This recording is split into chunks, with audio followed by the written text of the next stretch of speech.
Bonjour, cher peuple de Dieu. Bonjour, chers frères, chères sœurs. Je viens porter ce message de la part du Seigneur. C'est une révélation dont le Seigneur a déjà parlé au fil des temps et au fil des jours. Cette révélation concerne le Gabon, mes bien-aimés. Savons toutes les prophéties qui ont été ces derniers temps délivrées contre cette nation, la nation gabonaise.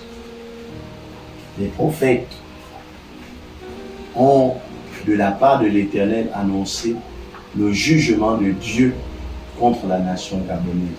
La Bible dit dans le livre de Genèse qu'au temps de Noé, l'arche fut créée, fondée, fabriquée par Noé. Et les hommes avaient été invités par Dieu à rentrer dans l'arche. Mais beaucoup n'ont pas voulu. Seul Noé et quelques personnes, sa famille, sont rentrés dans l'arche.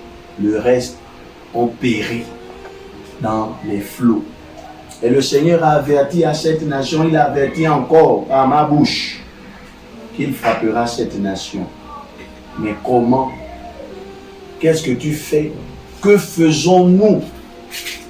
Parce que aujourd'hui, malgré que le Seigneur envoie des prophéties, malgré que le Seigneur envoie les prophètes prophétiser, il n'y a pas de repentance. Les gens continuent à vivre comme autrefois.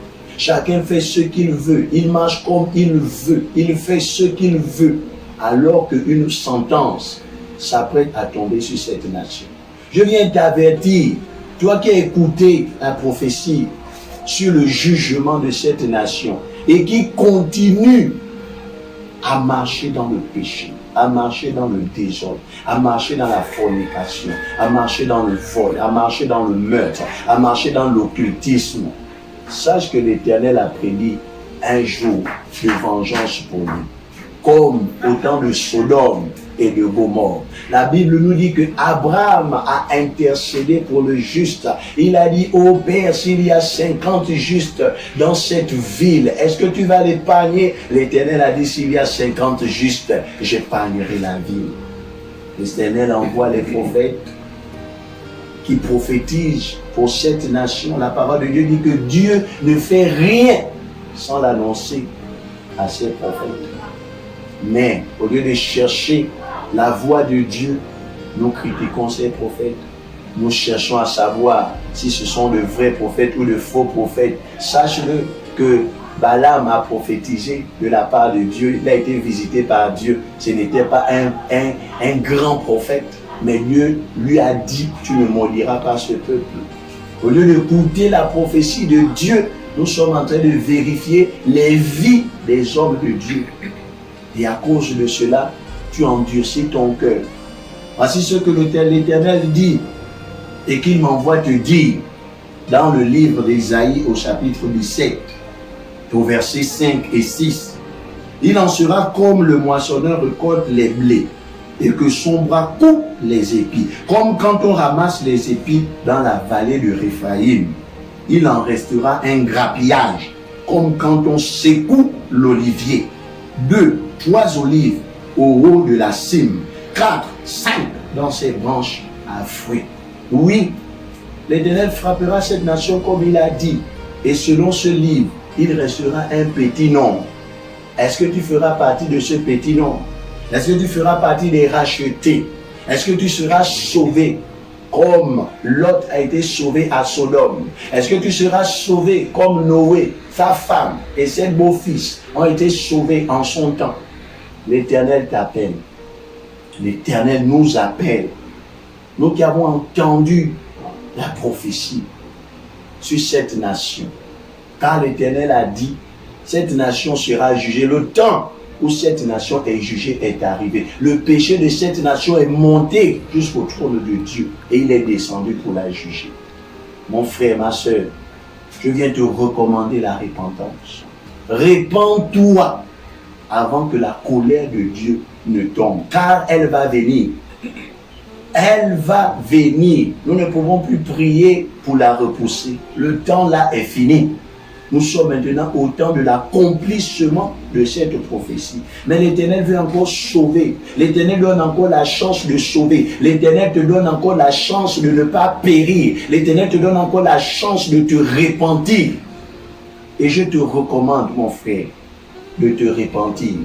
Car au temps de Noé, on a pris Noé pour un fou. Comme vous prenez aujourd'hui les prophètes de l'Éternel pour des fous, pour des escrocs. Mais quand la pluie a commencé et qu'elle ne s'est pas arrêtée, ces personnes qui traitaient Noé de fou se sont rendues compte qu'il disait la vérité. Alors, je t'appelle encore, j'appelle tous ceux qui écouteront ce message à la repentance. Tu connais ta vie, tu sais comment tu marches en ce moment. Sache que la main de Dieu, tu ne pourras pas t'en cacher, que ce soit sous ton lit, même si tu vis dans une grande maison avec des gardes du corps, la main de Dieu te frappera là où tu te trouves. Tu n'as qu'une seule chance pour échapper à ce jugement, c'est de te repentir. Tu n'as qu'un seul moyen d'être racheté, d'être parmi ce petit nombre qui seront sauvés, c'est de te repentir. À part la repentance, personne n'échappera. Je parle à des chrétiens qui vont lire ce message, qui vont écouter ce message. Qu'est-ce que vous faites dans vos maisons? Qu'est-ce que vous faites dans vos familles? Vos familles seront frappées. Vos pères, vos mères, vos frères, vos soeurs qui ne se sont pas encore réconciliés avec le Seigneur seront frappés. Mais nous restons dans les maisons et nous ne prêchons pas l'évangile. Sois comme Noé. La parole de Dieu dit que Noé est allé dire à ses beaux-fils de venir entrer dans l'arche. La parole de Dieu dit que Lot est allé voir ses beaux-fils pour les demander de rentrer dans sa maison pour ne pas être frappé. Qu'est-ce que tu fais, frère chrétien? Ton père qui n'a pas encore accepté Jésus, il périra.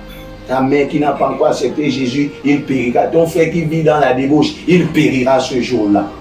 Sache que même si tu pries pour dire au Seigneur d'épargner ta maison, si dans ta maison, il y a les impies, les fornicateurs, les homosexuels et tous ceux qui vivent dans le péché, l'Éternel rentrera dans ta maison. Il t'épargnera toi, mais tes frères seront frappés par la main de Dieu. Alors, commence à te lever. Commence à prêcher l'évangile dans ta famille. Commence à prêcher l'évangile à ton père, à ta soeur, à ton ami. Toi, commence à le faire. De telle sorte qu'un petit nombre soit sauvé. Parce que la colère de Dieu va s'appliquer dans cette nation. Je prie le Seigneur que ce message te touche et que tu ne le gardes pas pour toi. Ce message n'a pas été donné pour toi. Il a été donné pour que tu le partages. Afin que chacun de nous, nous puissions prendre conscience que le jugement de cette nation est arrivé. Et que le seul moyen d'échapper à ce jugement, c'est la repentance. Le mal de ce pays, ce n'est pas les dirigeants seulement. Le mal de ce pays, c'est le peuple qui a péché. C'est le peuple qui vit dans le péché. C'est le peuple qui a détourné son cœur à Dieu. C'est le peuple qui est devenu incrédule.